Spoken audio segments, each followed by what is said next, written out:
In this lesson, we're going to explore the systematic nomenclature of substituted benzenes. The benzene ring is a common substructure found throughout nature and in countless synthetic molecules. Benzene has a formula of C6H6, and it essentially has the structure of 1,3,5-hexatriene. There are several monosubstituted benzenes with common names. Most of these compounds were discovered long before systematic nomenclature was developed. So here I show just a handful of some of the more important monosubstituted benzenes that have common names. Benzene with a methyl substituent is called toluene. Toluene is used as a paint thinner and is the solvent in model airplane glue. So when people sniff glue to get high, this is actually what they're inhaling. Benzene with a hydroxy substituent is called phenol. Phenol, which is also called carbolic acid, is one of the earliest topical antiseptics ever used. Benzene with an amino substituent is called aniline. And be careful with how you spell aniline. Aniline is a very important industrial chemical, particularly in dye manufacture and also in the manufacture of tires. Benzene with a carboxylic acid functionality attached is benzoic acid. The salts of benzoic acid are commonly used as food preservatives. If you've ever looked at a package of crackers and saw sodium benzoate as one of the ingredients, it's being used as a preservative. Sodium benzoate is made essentially by taking benzoic acid and reacting it with Drano. And then last, we have a benzene ring with an aldehyde substituent, and this is called benzaldehyde. Benzaldehyde is frequently used as a flavoring agent in things like candies and bubblegums. It occurs naturally in the bark of wild cherry trees and also in almonds. The systematic nomenclature of monosubstituted benzenes is generally pretty straightforward, particularly when the benzene ring serves as the parent chain in the name. Benzene will be the parent chain when no suffix-modifying functional groups exist elsewhere in the molecule. So here in the first example, we simply have a benzene ring with a chlorine substituent, and so the name is simply chlorobenzene. The locant value of 1 is implied, and is unnecessary because there's no such thing as 2-chlorobenzene. Alkyl substituents on benzene are treated similarly.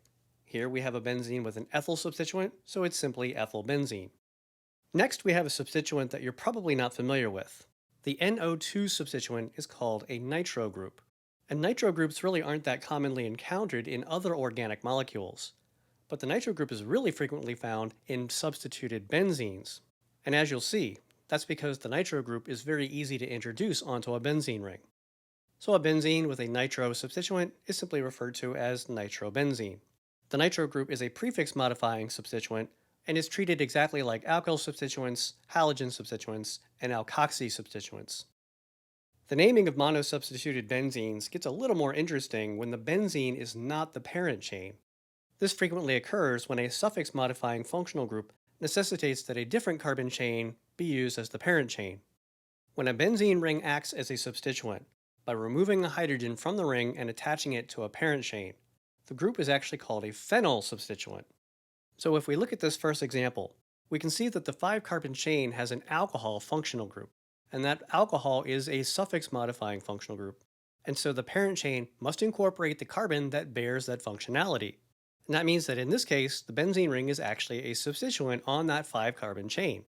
We number the carbons of the parent chain starting from the end that is closer to that suffix-modifying functional group, in this case starting from the right. That places the alcohol on 2, and our benzene substituent, which is called phenyl, is now on 4. So it is 4-phenyl, 2-pentanol. Another very frequently encountered benzene-containing substituent is the benzyl group. The benzyl substituent is essentially a benzene ring plus 1 additional carbon, and that carbon is then bonded to the parent chain. So if we look at this example, we can see that the molecule has an alkene, and an alkene is a suffix-modifying group, and therefore the alkene carbons must be incorporated into the parent chain. The longest carbon chain, that includes both of the carbons of the alkene, is actually a 6-carbon chain. We can see the benzyl group attached to the left side of this chain. It's a benzene ring plus 1 carbon that then bonds through that carbon to the parent chain. We number the parent chain starting from the end that is closer to that suffix-modifying alkene functional group, and that means starting from the right. That places the alkene on 2, and the benzyl substituent on 4. So here we have 4-benzyl, 2-hexene. Let's take a look at how to name benzenes with multiple substituents, starting off with disubstituted benzenes. If you think about it, There are only 3 patterns of disubstitution for a benzene ring.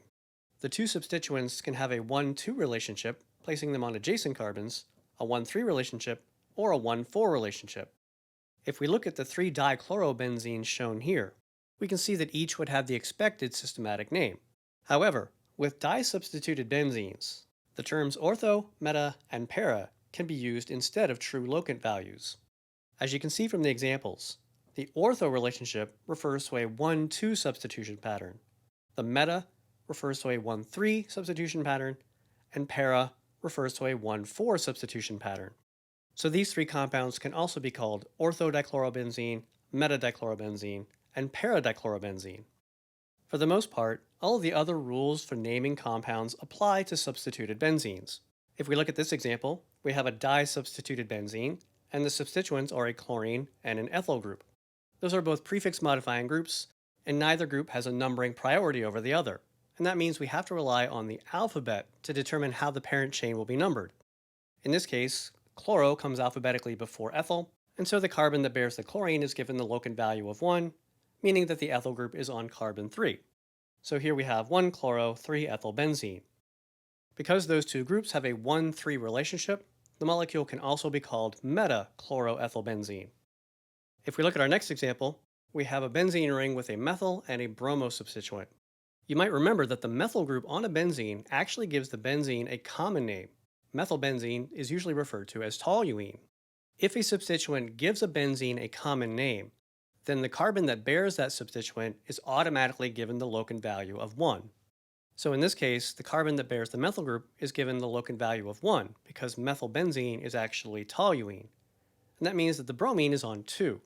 So here we have 2-bromotoluene. And of course, because those two substituents have a 1-2 relationship, we can also call this ortho-bromotoluene. The terms ortho, meta, and para cannot be used for benzenes with more than 2 substituents. The terms can still be used to describe positional relationships. If you look at this first example, we have a trisubstituted benzene, and we can see that the 2 halogens are para to one another, and the chlorine in the ethyl group are ortho to one another, and the bromine in the ethyl group are meta to one another. But the terms ortho, meta, and para cannot be used when naming the compound. When a benzene has more than 2 substituents, ortho, meta, and para cannot be used. So in this case, we have a trisubstituted benzene. This molecule has 2 halogens and an alkyl group, and none of those are suffix modifying groups. So we number the carbons of the benzene ring to give those 3 substituents the lowest numbers possible. And that means that the carbon bearing the chlorine will be given the locant value of 1. That would place the ethyl on 2 and the bromine on 4. Resist the temptation to make the carbon that bears the bromine the 1 carbon. While bromine may come first alphabetically, the alphabet rule doesn't apply here. Assigning the locant value of 1 to the carbon that bears the bromine would place the ethyl on 3 and the chlorine on 4, and collectively those numbers are higher than when we correctly assign the locant value of 1 to the carbon that bears the chlorine. We assemble the name, alphabetizing the 3 groups, and here we have 4-bromo, 1-chloro, 2-ethylbenzene. The last example is another trisubstituted benzene ring. In this case, the 3 substituents are a bromine, a chlorine, and an OH. And remember, an OH substituent on benzene gives the molecule a common name. A hydroxy group on benzene is called phenol. And as we saw before with toluene, when the molecule has a substituent that gives the benzene a common name, the carbon that bears that substituent automatically gets the 1 locant value. So here, the carbon that bears the hydroxy group is going to be the 1 carbon, and that places the chlorine on 3 and the bromine on 4. We alphabetize the 2 prefix substituents, and we get 4-bromo, 3-chlorophenol.